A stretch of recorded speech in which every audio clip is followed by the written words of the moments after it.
trend following ni basically kita fokus kepada untuk mengenal pasti arah pasaran dominan. Kita akan ikut trend dan mengikut isyarat breakout lah. Bila harga dia breakout suatu paras, kita akan, kalau dia breakout ke atas, kita akan buy. Kalau dia breakdown ke bawah, kita akan sell lah, kan. Dan kita juga akan menggunakan penapis volatility. Ini untuk mengelakkan false signal. Itu salah satu cara untuk menapis signal lah. Kita tak nak signal yang selalu keluar tu fake signal. Jadi kita akan mengahadkan kerugian kita menggunakan trailing stop. Dan kita akan trade lot yang konsisten. Dan matlamat dia kita ikut, jangan ramal. Selalunya kita bukan untuk kita nak dapat dasar ataupun kita nak dapat poin yang paling tinggi. Kita nak di tengah-tengah trend tu lah. Okay, ciri utama pertama sekali kita mengikut harga.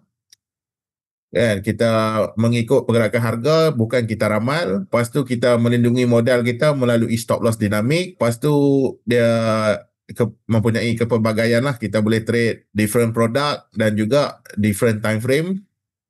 Dia mempunyai distribusi yang unik, di mana kita ada small losses yang banyak tapi kita ada keuntungan yang besar. Dan sistem ni mengikut peraturan. Bila ada signal, bila dia trigger baru kita masuk. Dia bukan kita agak-agak kan, bila pattern macam ni keluar kita masuk. Tak, dia bila dia trigger signal tu baru kita masuk. Dan signal ni trigger, kita akan set alert lah. Bila alert trigger, dia akan masuk ke kita punya handphone kita. Lepas tu kita jadi bila signal tu trigger, contohnya dia kata buy, kita akan set alert dan alert tu akan masuk ke handphone kita. Lepas tu kita tengok risiko dia. Kalau okey, kita akan terus masukkan order lah ke dalam kita punya platform trading kan, macam platform Apex tu. Jadi ada research paper tuan-puan boleh cari, iaitu dipanggil nama A Century of Trend Following. Ni dia mengambil 137 tahun punya data. Dia ada kesan momentum positif lah merentasi 8 kelas aset dan juga 67 pasaran. Lepas tu dia sangat perform apabila berlakunya krisis. Contohnya krisis pada 2008, 2011, 2020 kan. Strategi ni sangat perform lah.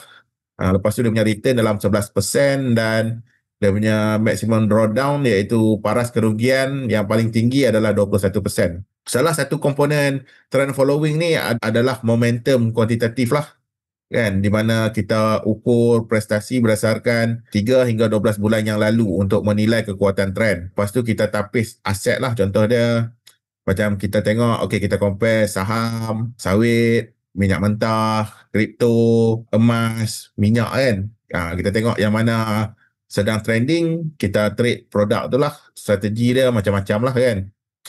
Dan pulangan dia boleh meningkatkan pulangan 2% setahun lah. Dan dia mengurangkan risiko kita. Langkah seterusnya untuk newbie: buka akaun bersama Apex Security dan kuasai platform. Kedua, akses strategi AQ Futures lifetime percuma. Ketiga, laksanakan 20 paper trade berterusan. Keempat, analisis hasil menggunakan jurnal prestasi. Kelima, sertai komuniti AQ untuk sokongan berterusan. Hubungi saya, Firdaus Majid. Follow saya di TikTok, Firdaus Majid Reminder. Assalamualaikum warahmatullahi wabarakatuh.